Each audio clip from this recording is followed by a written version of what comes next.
Buenas noches, queridos hermanos, hermanas, amigos y amigos que nos escucháis, que vais a participar con nosotros en nuestro oficio vespertino desde la parroquia de la Ascensión en Sevilla, San Juan de Alfarache, el que os habla el reverendo Miguel Ángel Pino. Como cada noche comenzamos dando las citas de los números de cómo va la pandemia en España, y estamos hablando de que actualmente van ya 228.030 confirmados, 26.920 fallecidos y 138.980 recuperados. La verdad es que en el mundo van ya 286.835 fallecidos y 1.467.412 recuperados en todo el mundo. Pero hermanos, todas las noches damos los datos por tener una orientación, pero la realidad es que los datos que nos están dando no son tan seguros como parece. Así que tengamos prudencia. Hay muchas cosas que no se saben, muchas cosas que no nos cuentan, y la verdad es que estamos viendo a la gente demasiado relajada. Ya no es que lo vea yo por la tele, ya no es que me lo cuenten o me lo digan, sino que yo mismo lo veo en la calle. Entonces, hermanos, esperemos en Dios, ojalá, y que no haya rebrote, pero yo sí os animo a que seáis personas prudentes y que de momento todas las recomendaciones que nos están dando, que las podamos llevar adelante. Bueno, hoy esta canción que está sonando es una canción que también me encanta. Jesús, yo pertenezco a ti. Jesús, yo creo en ti. Es una canción preciosa. Bueno, sintiéndolo mucho la tengo que quitar porque vamos a empezar en oración esta noche, poniendo en las manos del Señor lo que vamos a hacer y sobre todo pidiendo que Él esté en medio de nosotros, su presencia nos acompañe y que también podamos disfrutar del banquete de la palabra del Señor. Padre, te damos las gracias en esta noche porque tú nos reúnes nuevamente aquí, no es casualidad, las personas que estamos reunidos ante tu presencia. Queremos, Señor, convocarte y pedirte que tú seas el centro de esta reunión, que tú recibas toda la gloria, toda la alabanza, toda la adoración, que tú dispongas nuestros corazones, Señor, para poder escuchar tu palabra, que tú, Señor, te reveles a nuestras vidas y que podamos sentir que estamos comiendo ese pan, ese alimento que es tu palabra. Señor, te pedimos que tu presencia pueda estar en medio de nosotros y que cada día podamos sentir que estamos más cerca de ti y también más siendo tus servidores, siervos tuyos en el reino tuyo. Todo esto te lo pedimos en el nombre de Jesús. Amén. Bueno, pues comenzamos con nuestra liturgia, anunciando, declarando estas palabras tan importantes con las que empezamos todas las noches, que dice de la siguiente manera, comenzamos diciendo: en el nombre de nuestro Señor Jesucristo sea luz y paz. Amén. Desde el nacimiento del sol hasta donde se pone, sea alabado el nombre del Señor. Sea el nombre del Señor bendito desde ahora y para siempre. Oh Dios, cuyo nombre es bendito desde la salida del sol hasta su ocaso. Llena de ciencia nuestros corazones y abre nuestros labios en tu alabanza, para que como eres bendito con el debido honor por todos los siglos, así seas alabado de oriente a occidente por todas las naciones. Amén. Por tu misericordia, oh Dios nuestro, que eres bendito y vives y gobiernas todas las cosas por los siglos de los siglos. Amén. Decimos el número 3 de nuestra liturgia, la frase número 3, ensálzate, oh Dios, sobre los cielos, y sobre toda la tierra sea ensalzada tu gloria. Oíd el resumen que nuestro divino Maestro ha hecho de los mandamientos de Dios. Amarás al Señor tu Dios con todo tu corazón y con toda tu alma y con toda tu mente. Este es el primero y el grande mandamiento.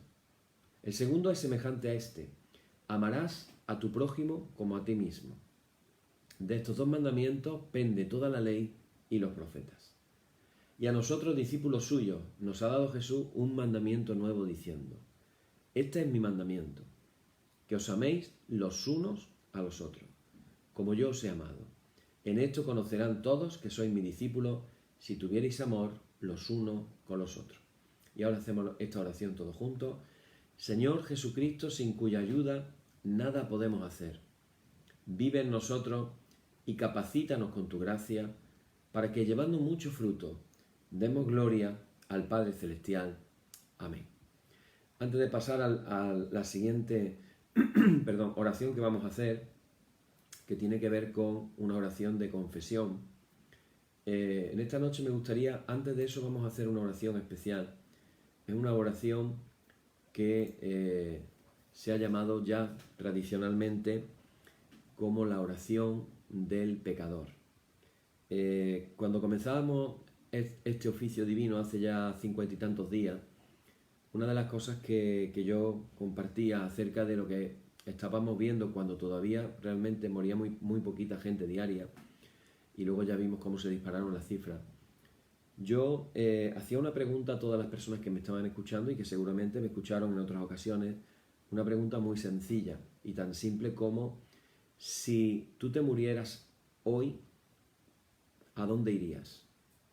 Y entonces hacía una descripción de la descripción que se hace típica de las personas que han tenido una experiencia de muerte, que dicen que de pronto se ven como flotando en la habitación, de pronto ven como un túnel, una luz blanca, se meten ahí como un túnel blanco y llegan hasta el final, hablan con alguien así como muy especial. Algunos dicen era Dios, otros dicen era una luz blanca también, un resplandor, una fuerza, una energía. Cada cual lo cuenta a su manera, ¿no? Pero yo decía, hermano, la realidad es que la gente cuando entra en la UCI, muchos no salen de la UCI. Esa es la realidad, hermano. Y por eso van los fallecimientos que van. Entonces, cuando tenemos noticias de los miles que están todavía en las UCI, pues un porcentaje muy elevado de esas personas infelizmente fallecerán. Entonces, tenemos que tener claro, como decía Lutero, cuando entendí que la salvación era por la fe, se me abrieron las puertas del paraíso. Hermanos, yo en esta noche quiero que todos volvamos a hacer esta oración que abre las puertas del paraíso y que nos da la tranquilidad de que de verdad, si alguno de nosotros, Dios no lo quiera, lógicamente falleciera o alguna persona cercana a nosotros falleciera, compartirle la buena noticia de que Cristo ha venido a salvar lo que se había perdido. Y el Señor ha venido para darnos vida y darnos vida en abundancia. Entonces yo os voy a animar ahora a que tú tranquilo cierres los ojos con tranquilidad y te voy a pedir que repitas conmigo en tu casa. Si tú quieres vivir con esa confianza absoluta de que, como decía Pablo, para mí el morir es ganancia.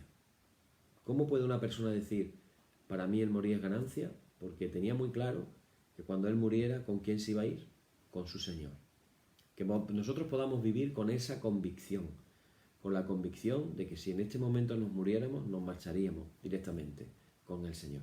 Así que te invito a que cierres los ojos, repite conmigo en esta noche esta oración y después todavía vamos a confesar nuestros pecados del día. Pero vamos a hacer esta oración como una oración recordatoria para algunos, ¿vale? Y una oración especial para otros. Y la oración especial para otros, ellos saben quiénes son. Yo no voy a dar nombres, pero ellos saben quiénes son. Y la vamos a hacer todo con convicción, con fe, de que verdaderamente lo que estamos diciendo es la verdad de la palabra de Dios. Así que, hermanos, oremos diciendo de esta manera y repite conmigo estas palabras en tu casa. Señor Jesucristo, yo reconozco que soy pecador. Yo acepto que tú eres el Hijo de Dios, que moriste en la cruz por mis pecados. Y Dios el Padre te levantó de los muertos. Gracias, Señor, por pagar el precio por mis pecados. Perdóname y hazme una nueva criatura. Lávame con tu sangre y entra en mi corazón. Yo entrego mi vida a ti hoy y te recibo como mi Señor y mi Salvador. En el nombre de Jesucristo. Amén. Otros podríamos decir, yo entrego mi vida a ti nuevamente. Nunca está de más decir al Señor, Señor, te entrego mi vida a ti nuevamente. Yo te pido que tú sigas siendo mi Señor y mi Salvador. Así que de esta manera podemos orar todos. Sabiendo esto ya que hemos orado y hemos invitado a que Cristo esté en nuestros corazones y que nos lave con su sangre de todo pecado, ahora sí, hermanos, con esta seguridad, esta tranquilidad, vamos a repetir lo que dice el oficio orando todos juntos y vamos a decirle ahora: Padre omnipotente y misericordioso, la confusión y la vergüenza no nos deja levantar nuestro rostro en tu presencia. Por eso, con humildad y dolor de corazón, confesamos que nos hemos desviado de tu sendero y como ovejas perdidas hemos andado descarriados fuera de tus caminos. Hemos seguido desordenadamente las intenciones y deseos de nuestro propio corazón. Hemos roto tus santos mandamientos. Además de no hacer lo que debíamos, hemos hecho lo que no estaba bien hacer. Por eso, Señor, ten misericordia de nosotros, pobres pecadores. Perdona, oh Dios, a los que confiesan sus culpas, restaura a los que se arrepienten, según tus promesas declaradas a toda la humanidad, en Jesucristo nuestro Señor. Amén.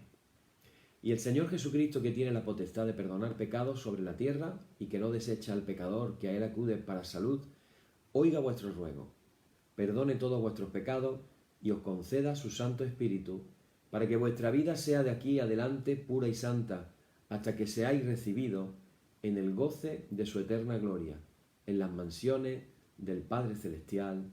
Amén. El Señor sea siempre con vosotros.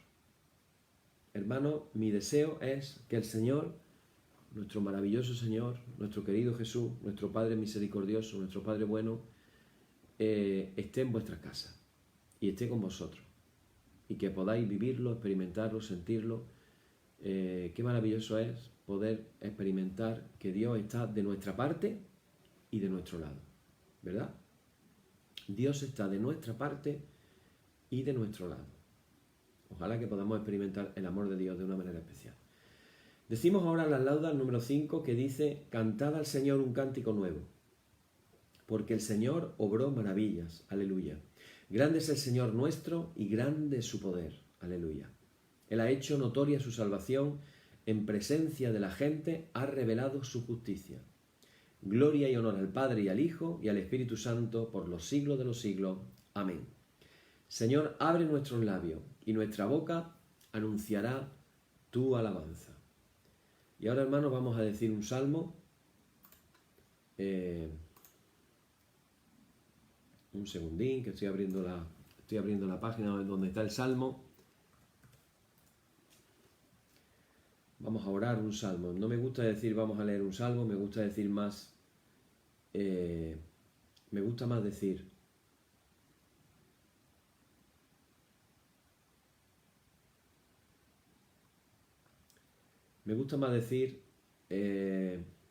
Vamos a orar. En los salmos, hermanos, digo de antemano digo lo siguiente, porque hoy vamos a leer un salmo diferente. Los salmos reflejan, más que en ningún otro libro, la humanidad de las personas. Y lo reflejan a través de la oración, y lo reflejan en las cosas que se oran, en las cosas que se dicen. Y recordar que estamos hablando, en cuanto a la interpretación de la palabra, estamos hablando de las capas. La capa literal, lo que tú lees, lo que tú ves de la historia, pero luego hay otra capa más profunda, la capa alegórica, luego hay otra capa más profunda, y así vamos viendo. Los primeros cristianos los padres de la iglesia hablaban hasta 4 capas de profundidad. Hay algunos autores que hablan de más capas todavía de 4, ¿no? Cuando tú leas esto, no te quedes en lo de arriba, trata de profundizar y trata de hacerlo una oración. Y una de las cosas que tienen los salmos es que describe la realidad de la vida, lo bueno y lo malo. Y este salmo, cuando lo leamos, el salmo, voy a decir el salmo cuál número es, Salmo 64, este salmo cuando lo leemos, hay cosas que no nos van a cuadrar a simple vista. Por eso tenemos que pedirle al Señor: Señor, dame revelación de tu palabra. Porque mira cómo empieza el salmo, y tú lo vas leyendo, pero vas a ver que hay aquí todo un desarrollo. Yo te voy a dar una pista. Al final, la cosa termina bien, aunque vas a ver que la verdad se habla de una guerra natural, pero también hay niveles, como digo. Y dice el salmo así: escucha, oh Dios, la voz de mi queja. Guarda mi vida del temor del enemigo. Escóndeme del consejo secreto de los malignos, de la conspiración de los que hacen iniquidad, que afilan como espada su lengua, lanzan cual saeta suya palabra amarga, para asetear a escondidas al íntegro, de repente lo asetean y no temen. Obstinados en su inicuo designio, tratan de esconder los lazos y dicen, ¿quién los ha de ver? Inquieren iniquidades, hacen una investigación exacta, y el íntimo pensamiento de cada uno de ellos, así como su corazón, es profundo. Mas Dios los herirá con saeta, de repente serán sus plagas, sus propias lenguas lo harán caer, se espantarán todos los que los vean. Entonces temerán todos los hombres y anunciarán la obra de Dios y entenderán sus hechos. Y el final versículo dice, se alegrará el justo en el Señor y confiará en Él y se gloriarán todos los rectos de corazón. Gloria y honor al Padre y al Hijo y al Espíritu Santo por los siglos de los siglos. Amén. Se nos está hablando de una guerra de varios bandos, pero finalmente el mensaje es que entonces temerán todos los hombres y anunciarán las obras de Dios, entenderán sus hechos, se alegrará el justo en el Señor y confiará en Él y se gloriarán todos los restos de corazón. No voy a predicar lógicamente de estos versículos, pero que hay un versículo muy la última parte del versículo 9, y entenderán sus hechos. A veces hay cosas, hermanos, lo vengo diciendo, hay cosas que no entendemos. No pensemos que podemos entender todo, pero sí podemos tener la actitud de confiar en el Señor.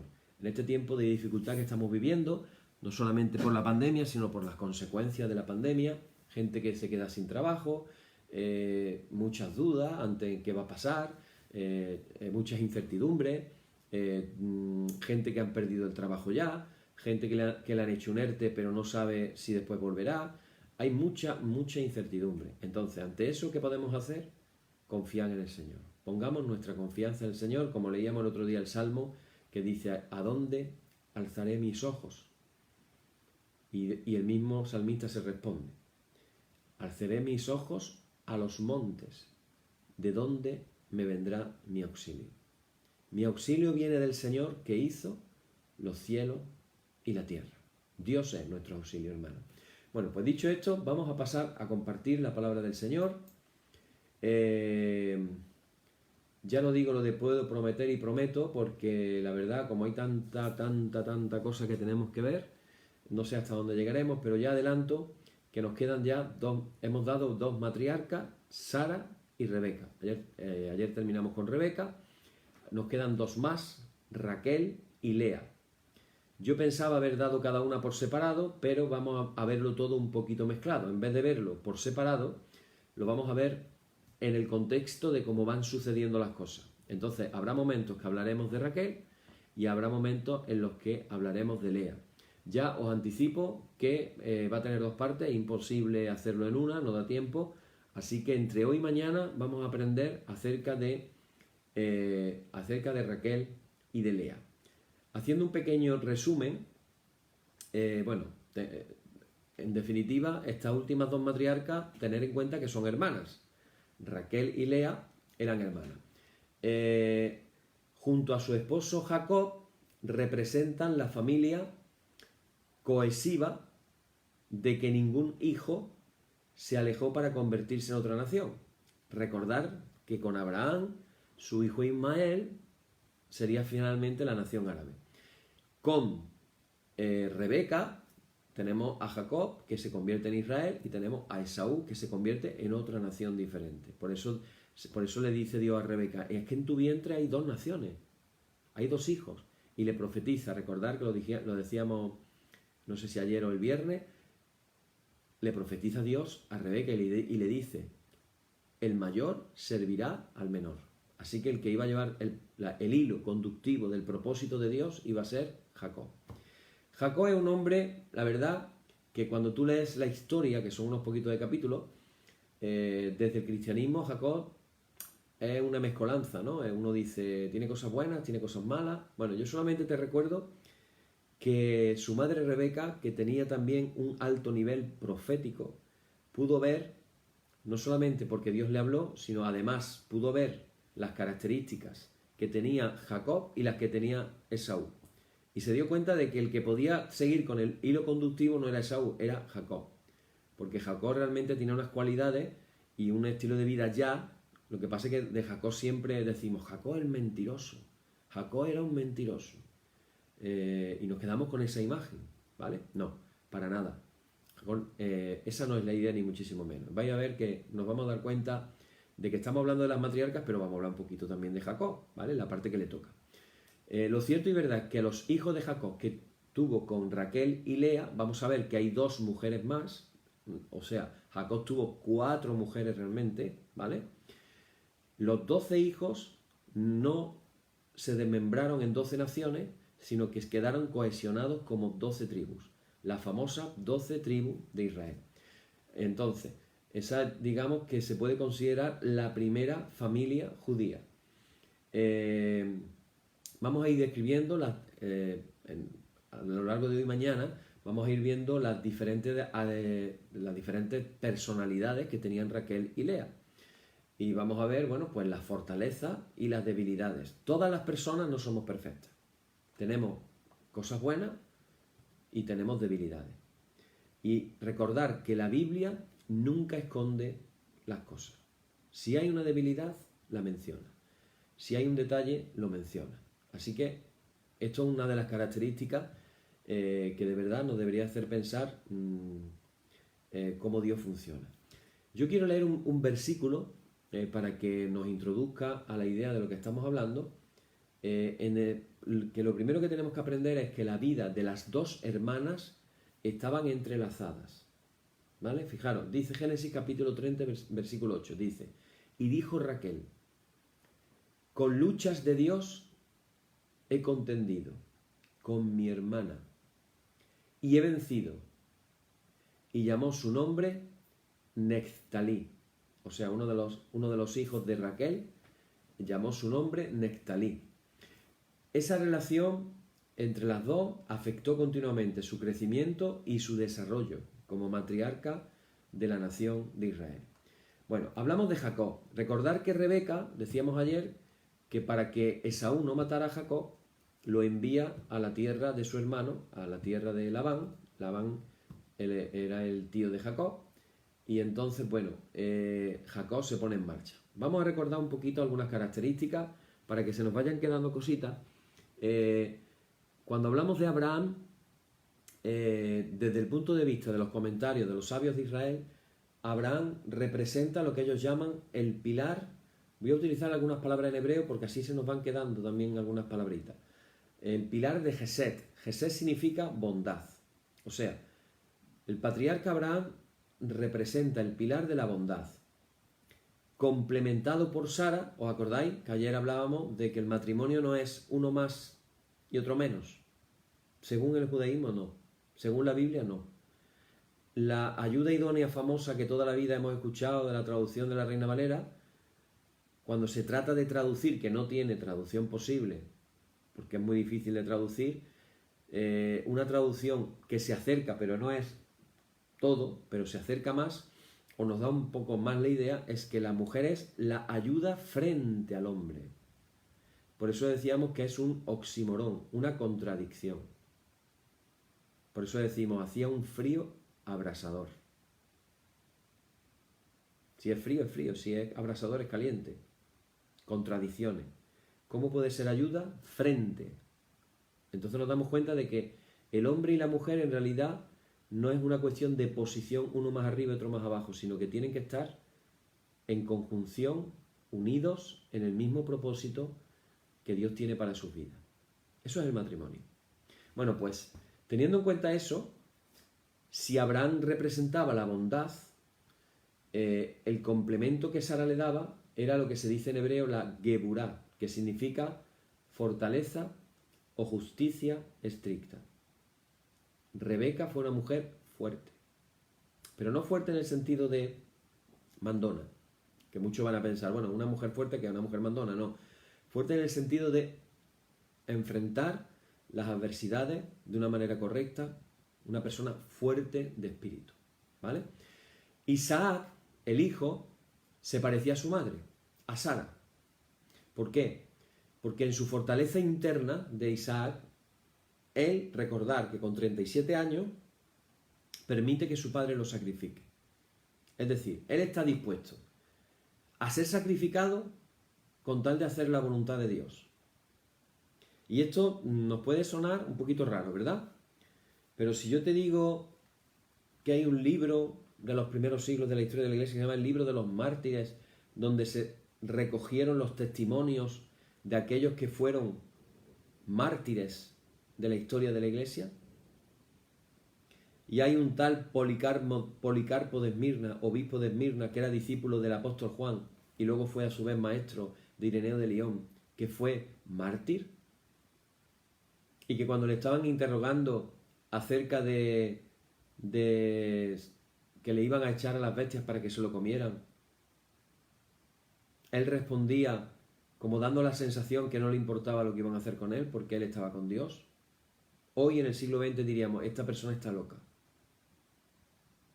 Las palabras del obispo, uno de los obispos nigerianos, anglicano, definiendo lo que es un discípulo de Cristo en Nigeria. Un discípulo de Cristo en Nigeria es una persona que está dispuesta a morir por Jesús. Literal. ¿Cuántos mártires van ya en el país de Nigeria que están muriendo? Por si no lo sabía, el siglo XX ha sido, y parte del XXI, ha sido el tiempo de la historia que más mártires cristianos ha habido. Y siempre pensamos en lo de los tiempos de los romanos, en los circos romanos. Pues no. En el siglo XX-XXI es el tiempo de la historia de la Iglesia que más mártires ha habido. Y tú podrías decir, pues vaya tontería, pues no podría decir otra cosa, pues no podría hacer otra cosa. Pues ahí es donde te das cuenta de que hay niveles de confianza en Dios diferentes. Lo que a lo mejor yo no estaría dispuesto a hacer, resulta que otros sí lo harían. Y aquí tenemos el caso de Isaac, 37 años, va con su padre a hacer un sacrificio. ¿Tú crees que era la primera vez en la vida que Isaac había visto a su padre hacer un sacrificio? ¿Por qué le va preguntando por el camino por el que iba a ser sacrificado? ¿Por qué le pregunta, ¿dónde está el sacrificio, padre? Y el padre le dijo, no te preocupes, hijo, Dios proveerá. Porque él sabía lo que era un sacrificio. Y cuando llegan al monte de Hebrón, al lugar señalado por Dios, de pronto Isaac se tiene que enfrentar con el hecho de que lo que Dios le había hablado a su padre, de que tenía que ir a un lugar a sacrificar, resulta que era el mismo. Y tú imagínate una persona con 30 haciendo así, poniéndole las manos al padre para que lo atara. Por eso ese suceso se llama en hebreo Akedah Isaac, es decir, la atadura de Isaac. Cuando se habla del sacrificio de Isaac, se habla de la atadura de Isaac. Isaac fue atado. Entonces, ¿eso de qué habla? Pues eso habla de una voluntad interna tremenda, parecido a su madre, Rebeca, como su madre. Así era Isaac, como su madre. Y eso, claro, consecuentemente, como Sara, su madre Sara. Y consecuentemente Isaac necesitaba el equilibrio. ¿Cómo? A través de Rebeca, su esposa, que había desarrollado el sentido de la bondad y la entrega. El tercer patriarca, Jacob, se le considera como una combinación, van haciendo, esto es como una especie de historia de genética, van haciendo y resulta de que Jacob nace con una combinación de Gesed y Geburah. Gesed, bondad, Geburah, fortaleza o justicia. Lo que resultó en algo, fijaros lo que voy a decir ahora, teniendo en cuenta el concepto que tú has tenido toda la vida de Jacob. Lo que resultó en otro rasgo, el rasgo de lo que se llama en hebreo Emet, que quiere decir verdad, quiere decir completitud armoniosa. Y voy a dar una definición de verdad que tenemos que tener muy en cuenta en el cristianismo. Verdad es la capacidad de ver las cosas desde todos los ángulos. No solo desde una perspectiva de misericordia y compasión, ni tan solo desde una perspectiva de justicia. Hay cristianos que nos hablan de un Dios justo y ahí se quedan. Hay cristianos que nos hablan de un Dios misericordia y ahí nos quedamos. No, La verdad tiene, decían los sabios que la verdad es poliédrica, tiene diferentes caras. Y es una combinación entre la verdad, la misericordia y la justicia. Ese era el rasgo de Jacob. Jacob fue una persona con un deseo de crecimiento espiritual muy grande. Y toda su vida es una lucha y toda su vida es un dolor que le llevará a encontrar el equilibrio precisamente gracias a la ayuda de Raquel. Y esto lo vamos a ir viendo. Ahora, hay otra misión que le fue asignada a Jacob. Es una misión que surge después de que él lucha con el ángel en Peniel. Este es un episodio muy conocido de la vida de Jacob, junto con el episodio en el que soñó que había una escalera que llegaba al cielo, en la cual subían y bajaban ángeles. Esta lucha con el ángel en Peniel, un episodio muy conocido, es el momento crucial en la vida de Jacob, en la cual sucede algo en esa lucha en la cual Dios le cambia su nombre y le dice: ya no serás llamado Jacob, sino serás llamado Israel. Y este nombre representa una superación de Jacob frente a lo malo. Fíjate qué curioso. Jacob siempre luchando contra viento y marea. Pues en esa lucha que tuvo con el ángel, es como decir, termina su curso o su capacitación, es cuando se doctora y ahí recibe la misión. ¿Cuál es la misión? Pues la misión tiene que ver con la era mesiánica. ¿Por qué? Porque la era mesiánica no es otra cosa que la era en la cual, pensar esto muy bien, por eso somos un pueblo de esperanza. Los cristianos somos un pueblo de esperanza, no somos un pueblo triste, un pueblo decaído. Somos un pueblo de esperanza porque la visión de la era mesiánica es la victoria de la fuerza de Dios sobre el mal. Dios ha vencido al mal. El mal será completamente vencido. Eso es la era mesiánica. Por eso ahí dice, Dios ha vencido a la muerte, ahí no va a haber lágrima, ahí no va a haber tristeza, ahí no va a haber enfermedad, no va a haber hambre, y así por la eternidad. Ese es el futuro que nos espera. Y Jacob, en cierta manera, como el que se convierte en Israel, de donde vendrá alguien que no podemos dejar de mencionar, que es ni más ni menos que el Mesías Jesús, el Mesías, Mashiach ben David, el Mesías hijo de David. Pero también el Mashiach ben Yosef, Mesías hijo de José, también. ¿Y esos hijos de dónde salen? Pues esos hijos salen de la relación de Jacob con las matriarcas Raquel y Lea. Bueno, aquí nos encontramos con un problemilla cultural. Si lo vemos desde el punto de vista cultural, nos encontramos con un problema. Resulta que Jacob tenía dos esposas. Y luego nos damos cuenta de que tuvo otras dos más. Entonces, en realidad, tuvo 4 esposas. Pero vamos a conocer, ya ha llegado el momento de conocer a estas personas. Raquel, vamos a empezar por Raquel, la primera, porque es la primera que conoció Jacob. Jacob, fijaros que cuando llega a donde está Labán, él se presenta en el pozo de Aram y dice Génesis 29, versículo 10, las siguientes palabras. Dice: y sucedió que cuando Jacob vio a Raquel, hija de Labán, hermano de su madre, y las ovejas de Labán, el hermano de su madre, se acercó Jacob y removió la piedra de la boca del pozo y abrevó el rebaño de Labán, hermano de su madre. Jacob vio que Raquel era de la familia de su madre. Ella era pariente. Vamos, en realidad era la prima. Pero es posible que también viera una similitud en la personalidad.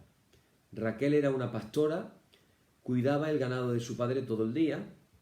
De hecho, por si no lo sabéis, el nombre Raquel significa cordero pequeño. Raquel significa cordero pequeño. Y es descrita en un versículo donde se habla de Lea. Y de Lea se dice, en capítulo 29, versículo 17, dice: y los ojos de Lea eran delicados. Pero Raquel era de lindo semblante y de hermoso parecer. Vale. Esta palabra delicados puede significar dos cosas. Yo te voy a decir lo que significa en la traducción del hebreo. Delicados significa no algo así como bonitos, como hermosos, delicados. Era de una delicada sonrisa. No, en realidad una traducción más apropiada tendría que ser cansados. Era de ojos cansados. Tenía los ojos cansados. Luego vamos a saber por qué Lea tenía los ojos cansados. Raquel se siente muy bien, es pastora, se siente muy bien con el mundo exterior, está al aire libre, cuida animales, pero tiene también capacidad de liderazgo junto con compasión y cuidado. Pero también tenemos el otro aspecto. Raquel tiene una belleza muy especial. Una belleza que, si lo vemos desde el punto de vista físico, que es lo que el texto bíblico nos aporta, evidentemente era una mujer guapa, una mujer bonita, pero además de serlo por fuera, también lo era por dentro. O sea, era una belleza no solamente exterior, sino que era también una belleza interior. Bueno, ¿qué es lo que ocurre? Jacob intentó de una manera rápida informarle a Raquel sobre él mismo, ¿no? Y en el versículo 12 del capítulo 29 dice: y Jacob dijo a Raquel que él era hermano de su padre y que era hijo de Rebeca. Y ella corrió y dio las nuevas a su padre. Él le dijo a ella rápidamente quién era y ella salió corriendo. Bueno, aquí hay algo que no cuadra. No cuadra que él dice que era el hermano de su padre. Él no era el hermano de su padre. En todo caso, el sobrino, ¿vale? Pero en realidad, si nos vamos al... Bueno, vamos a leer ahora después otro versículo. En realidad, lo que Jacob le transmite en ese versículo tan pequeñito, los comentaristas hablan de que básicamente le estaba diciendo a Raquel quién era él. Porque en términos de su capacidad para engañar, de ahí siempre la palabra que tenemos con respecto a Jacob, el mentiroso, en esa capacidad para engañar le dice que es el hermano de su padre, lo cual es una mentira. Pero en términos de rectitud, él habla de que es hijo de Rebeca. Claro, ella podría pensar, si es hijo de Rebeca no puede ser hermano de mi padre, porque Rebeca es la hermana y él es hijo, ¿vale? Pero él dice una mentirijilla. En el fondo le está diciendo a Rebeca, este soy yo. Conoce que quién soy yo. Puedo ser mentiroso, pero también soy recto. Estamos hablando de fortaleza, debilidades. Ahora bien, aquí estamos hablando de quién es Jacob en ese tiempo. Recordar que en ese tiempo no ha luchado todavía contra el ángel. Entonces, en el capítulo 29, versículo 18, hay un versículo muy descriptivo, ¿no? Dice, y Jacob amó a Raquel y dijo, yo te serviré 7 años por Raquel, tu hija menor. Eso se lo dice a Labán. Entonces, ¿qué ocurre? Yo por eso digo que esta parte de la Biblia es impresionantemente romántica. Pensar por un momento qué fue lo que estuvo dispuesto a hacer Jacob por el amor de una mujer. 7 años trabajando de sol a sombra, 7 años sin parar, para poderse casar con Raquel. 7 años esperando Raquel que se iba a casar con Jacob. Eso tengámoslo en cuenta también. Ahora bien, ahora hay otro versículo, y aquí es donde se habla un poco del aspecto profético de los patriarcas y las matriarcas. En el versículo 11, unos versículos antes dice, y Jacob besó a Raquel, y alzó su voz y lloró. Le dio un beso y lloró. Y luego más adelante dice, y Jacob amó a Raquel. Y muchos se preguntan, ¿por qué después de darle un beso a Raquel, Jacob lloró? Y dicen los comentaristas, como luego veremos más adelante, dicen los comentaristas, uno de ellos Rashi, que es el comentarista más importante del mundo judío, dice, él se vio y se dio cuenta de que no sería enterrado con ella. Pudo ver parte del futuro. por eso lloró. Eso lo contaremos después. Ahora hablamos de Lea. Lea. Lo curioso del caso es que nunca en el Pentateuco se nos describe a Lea en relación a Jacob. Él no la vio. Él no vio a Lea. No la conoció ni escuchó nada sobre ella. A pesar de ser la mayor de las dos hermanas, ella no estaba afuera cuidando la propiedad de su padre. Solamente oímos de ella por el versículo que hemos leído antes. Génesis 29, 17, cuando se nos dice que los ojos de Lea eran delicados o cansados. Vale, ella tenía los ojos, dice el Midrash, que ella tenía los ojos lánguidos por llorar. Pues claro, la gente decía algo. La gente decía, Labán tiene 2 hijas y Rebeca tiene 2 hijos. Conclusión, la mayor se va a casar con el hijo mayor de Rebeca. ¿Quién era el hijo mayor de Rebeca? Esaú. Y la menor se casará con el menor. ¿Quién era el menor? Jacob. ¿Quién era la menor? Raquel. Eso lo decía la gente. Y claro, Lea lloraba. ¿Por qué lloraba? Porque ella decía al Señor en oración, que sea tu voluntad que no caiga en el destino del malvado Esaú. O sea, como diciendo, me han preparado un marido que no lo quiero ni en pintura. Y no paraba de llorar en oración a Dios, diciéndole por favor que ella no quería casarse con ese hombre tan malvado. Imaginaros la fama de malvado de Esaú, que ya la vemos descrita en la Biblia. El nombre de Lea, en hebreo, significa cansada y exhausta. Curioso, ¿verdad? Tú ves la vida de Lea, ves cómo se llama y resulta que todo cuadra. Ella estaba como enferma o cansada de la vida. Hoy diríamos posiblemente con una depresión, algunos dirían tenía fibromialgia, dolores por todas partes pero que no se ven. La primera impresión que nos da Lea es que es una mujer que está tratándose de adaptar y aceptar la vida que le ha tocado. Y la vida que le ha tocado es lo que hemos dicho antes, que la van a casar con Esaú y ella no quiere eso y eso le trae una insatisfacción y un hastío por la vida. Claro, una mujer con estas características, amargada, con los ojos hinchados de tanto llorar, evidentemente no es la que atraería a Jacob. Un hombre en búsqueda de la verdad, en busca de entender el mundo desde todos los ángulos, como hemos dicho antes, y entender eso para llevar al mundo, recordar la misión de Abraham, llevar al mundo al conocimiento del Dios verdadero, Yahvé, y que era un solo Dios, el monoteísmo. No se nos olvide esto, esa era la misión. Entonces, claro,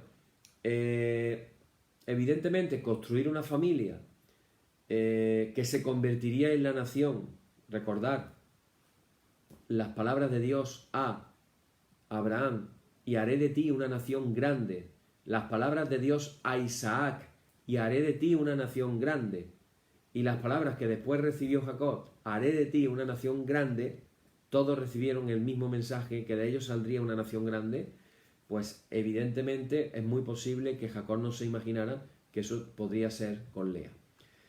Pero claro, esta información de que Lea estaba destinada para ser la esposa de Esaú, por otro lado, aunque parezca contradictorio, nos puede dar un indicio de su grandeza. Es decir, ella posiblemente estaba destinada a vencer al mal que había en Esaú y, siendo su esposa, transformarlo en alguien bondadoso.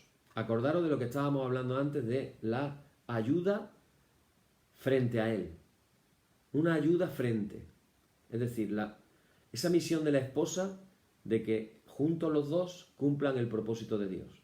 Esa misión de la esposa que cuando el hombre está buscando a Dios y va por el buen camino, la mejor amiga es su esposa. La mejor compañera es su esposa. La mejor ayuda es su esposa.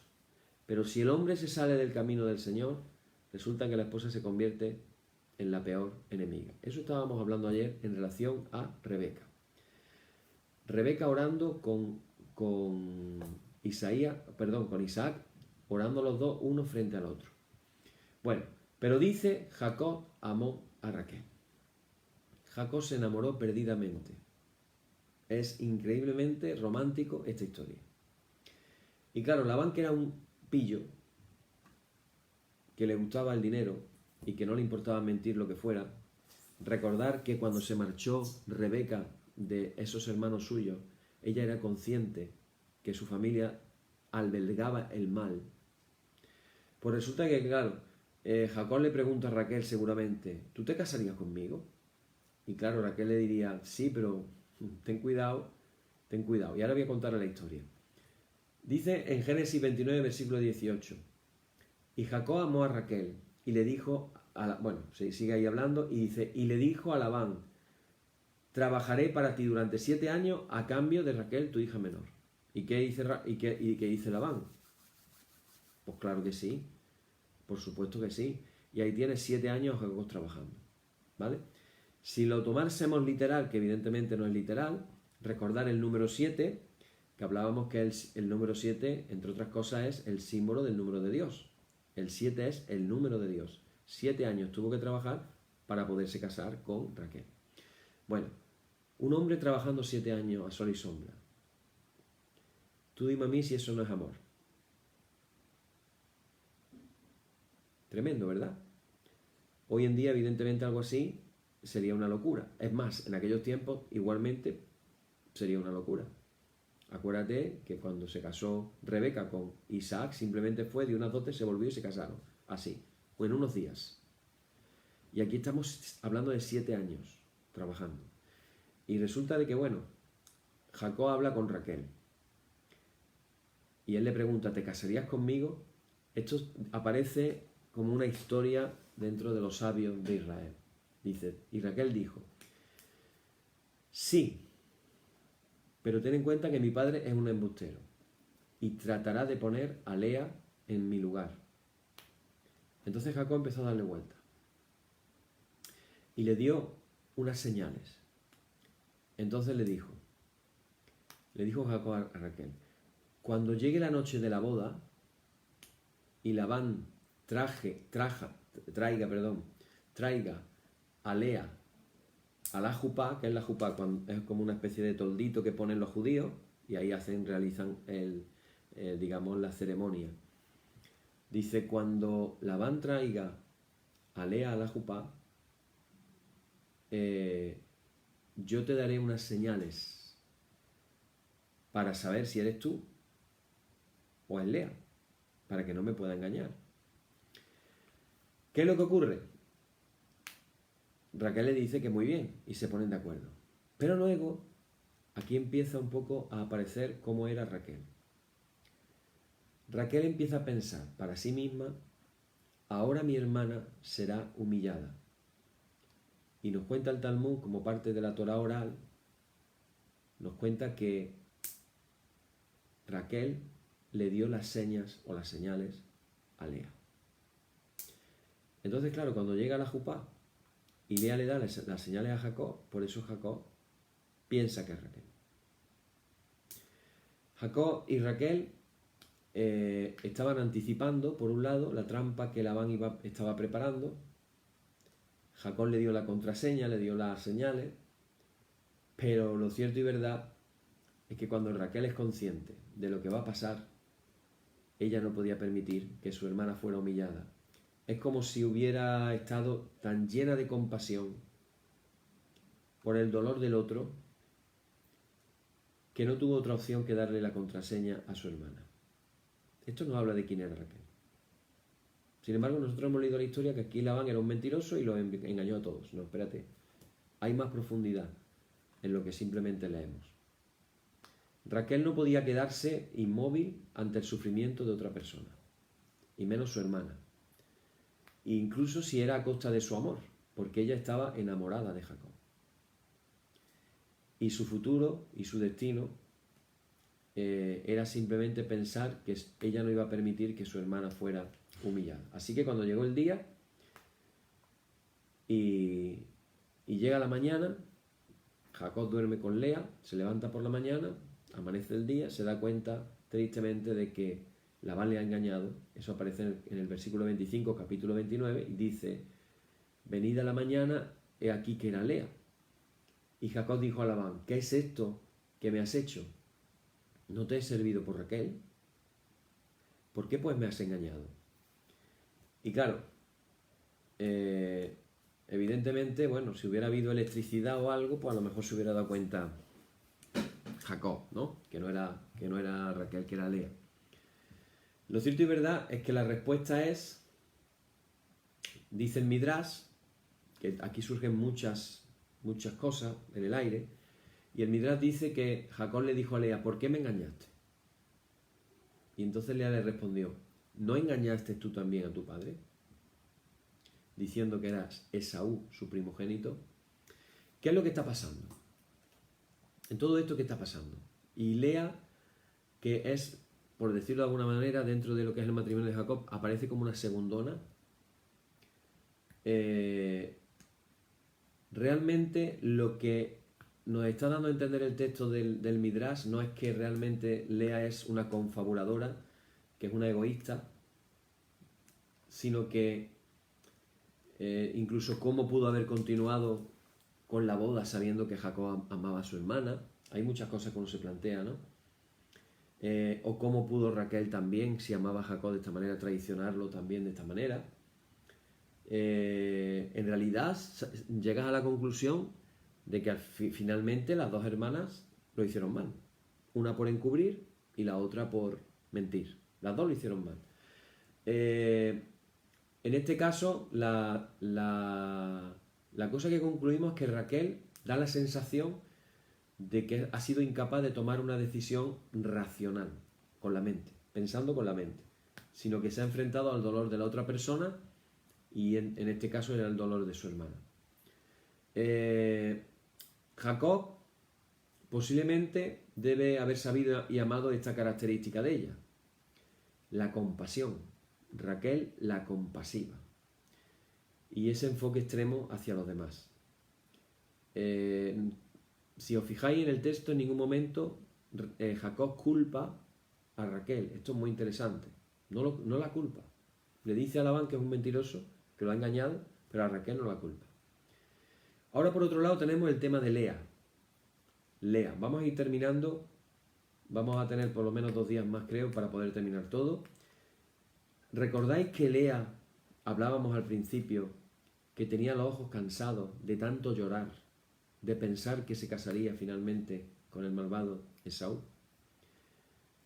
Pues este llanto no solamente era una pataleta, no era una miseria pasiva, no era una depresión, sino que realmente lo que logra en ella es encauzar su dolor de una manera activa hacia Dios. Que al fin y al cabo, aquí tengo una frase que la he querido copiar, al fin y al cabo Dios es finalmente el controlador de todos los destinos. Por eso en nuestra liturgia decimos, por tu misericordia, oh Dios nuestro, que eres vivo, o que vives y gobiernas todas las cosas. Dios es el que gobierna todas las cosas. Entonces dice el Midrash que la oración que hacía Lea permanentemente cada día era, Señor, que se haga tu voluntad, pero que no comparta mi destino con Esaú. ¿Te suena algo esta forma de orar? Que sea tu voluntad, pero que no comparta mi destino con Esaú. A mí, cuando yo lo leí, estas palabras en el Midrash, estamos hablando del primer siglo, segundo siglo de nuestra era, me sonaron tanto a la oración de Jesús en el huerto del Edén cuando dijo, Padre, que pase de mí este cáliz, pero no se haga mi voluntad, sino la tuya. Mira lo que está diciendo Lea, muchos siglos antes. Que sea tu voluntad, pero que no comparta mi destino con Esaú. Y lloraba. Entonces, claro, cuando ella llega a la oportunidad de casarse con Jacob, aunque fuera de una manera engañosa, ella lo pudo ver posiblemente como el salvavidas que Dios le estaba arrojando como una respuesta a sus oraciones. Y claro, Lea no podía darse el lujo de no aprovechar esa oportunidad. Así que a lo que ella se refería con sus palabras a Jacob cuando éste advirtió que había sido engañado, pudo haber sido algo así como, de la manera en que tú consideraste necesario engañar a tu padre, recordar que quien hizo la treta no fue Jacob.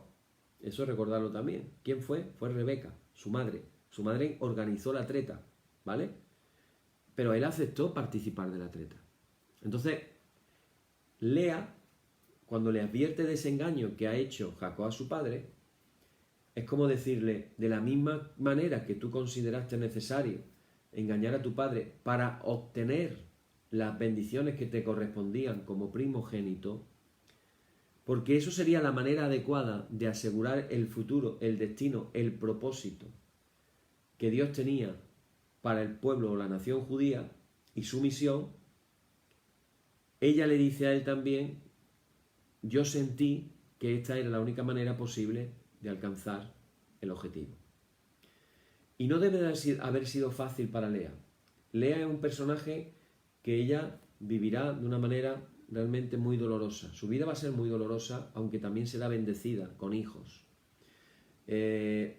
Daros cuenta de que aunque ella consigue su objetivo de casarse con Jacob, ella es consciente de que se está casando con alguien sin que él lo supiera, sin que la amara y que había trabajado 7 años para casarse con la hermana. Ella era completamente consciente de todo eso. Así que el Lea, como decimos, que significa cansancio, tuvo que esperar con una gran fortaleza todos los obstáculos que se pusieron en su camino. Y ahora fijaros lo que dice Génesis capítulo 29, versículo 31. Dice, y vio el Señor que Lea era menospreciada y le dio hijos.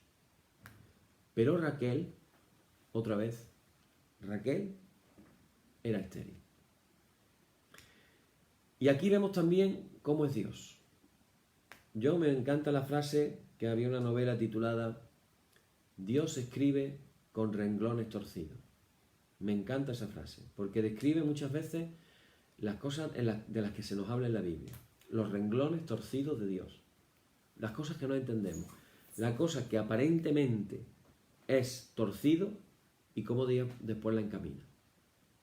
Me recuerda a algo desagradable que es cuando David estaba en una ventana y de pronto vio a una mujer que se estaba bañando y se encaprichó de ella. A tal grado que hizo toda una serie de cosas horribles para tenerla. Pero luego resulta que David con esa mujer tiene un hijo que se llama Salomón. Y ya sabemos todos quién fue Salomón. Dios escribe con renglones torcidos. Y entonces fíjate qué tremendo es que Dios ve que Lea está siendo menospreciada. La segundona. Dentro del plan que Dios tiene para la vida de Jacob. ¿Y cómo responde Dios?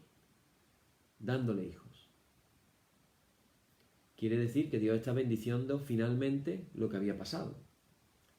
Ella evidentemente tenía que sentirse por narices menos amada, lógicamente, y como resultado de ese dolor la permitió concebir primero. Ella, es muy interesante esto, los nombres. Empezamos a ver los nombres de las 12 tribus de Israel. Y ella va nombrando a sus hijos, con esto voy a terminar, haciendo referencia a las dificultades en su matrimonio. Mira, fíjate, mira qué curioso. Capítulo 29, versículo 37, primer hijo. Lea tuvo un hijo y lo llamó Rubén, diciendo, Dios ha visto mi dolor. Es decir, ¿qué significa Rubén? Dios ha visto mi dolor. Por eso le dio un hijo, porque estaba viendo su dolor de sentirse menospreciada. El segundo niño que le viene, 29, versículo 33, dice, porque Dios ha escuchado. Dios ha escuchado. Y entonces dice que llamó su nombre Simón. Y Dios había escuchado que ella se sentía de una determinada manera. El tercer hijo dice, y dijo, esta vez mi marido se unirá a mí. O sea, los dos primeros hijos venían así como medio de rebote, por decirlo de alguna manera. Era como Dios interviniendo. Pero el tercero ya dice ella, mi marido se unirá a mí.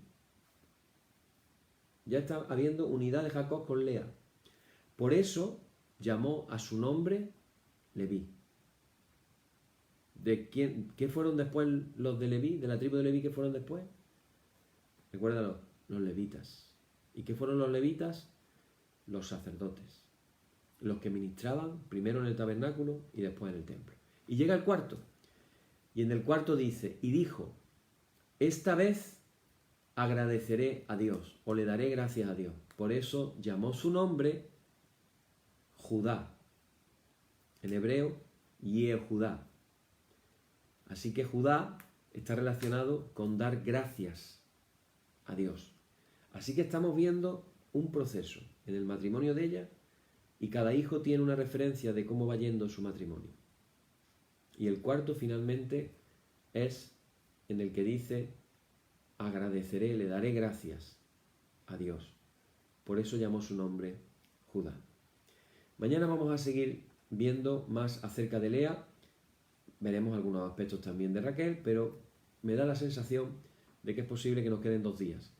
Pero creo que es importante todo esto que estamos aprendiendo y sobre todo busquemos aplicaciones a nuestra vida. La vida de Jacob no fue fácil. Después tuvo que trabajar 7 años más hasta conseguir casarse con Raquel. Y yo hoy, tiene muchas enseñanzas con las que nos podemos quedar, pero yo hoy quiero que nos quedemos con qué estuvo dispuesto a hacer Jacob por el amor que tenía por Raquel. Luego vamos a ver que Raquel es tan especial para el pueblo judío que Raquel es llamada la madre del pueblo judío. O sea, ¿por qué será? Bueno, eso lo veremos mañana. Mañana vamos a ver las maravillas de todo lo que Dios va haciendo, los hijos que van viniendo. Y recordáis que cuando Jacob besó a Raquel, recordáis que él alzó la voz, gritó y lloró. Y se habla de una profecía de que Jacob pudo ver lo que le iba a pasar, a Raquel, y veremos que no pudo ser enterrada en la cueva de Macpela, donde estaban enterrados sus padres, los padres de Jacob, y donde fueron enterrados Lea y las otras matriarcas, sencillamente porque tuvo que entrar en el camino, porque al tener el último hijo murió por causa del parto. Pero eso lo vamos a ver, lo vamos a ir viendo. Hay una canción que quiero compartir, antigua, que me han pedido,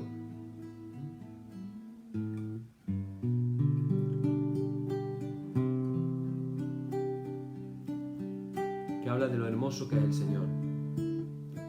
Si te la sabes cuando la empiezo a cantar, es muy antigua, puedes cantarla, puedes cerrar tus ojos, abrir tus manos.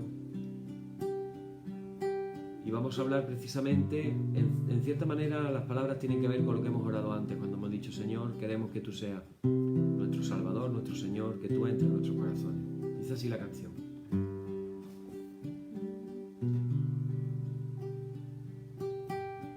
En mi corazón hay una canción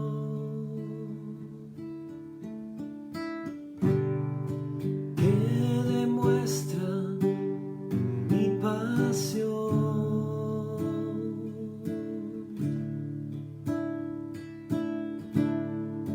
para mi Rey y mi Señor, para aquel que me amó.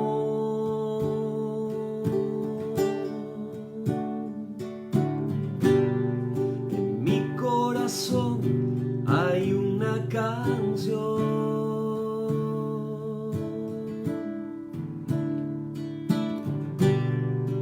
que demuestra mi pasión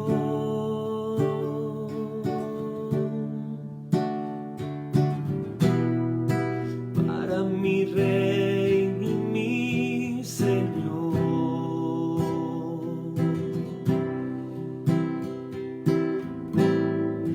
para que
eres la fuente de mi vida y el anhelo de mi corazón.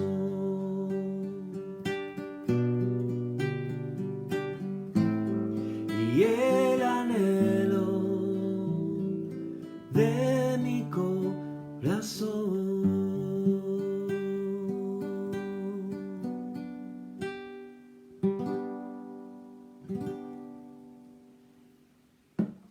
Que se quede, hermano, en esta noche esta canción en nuestro corazón que demuestra nuestra pasión por el Señor.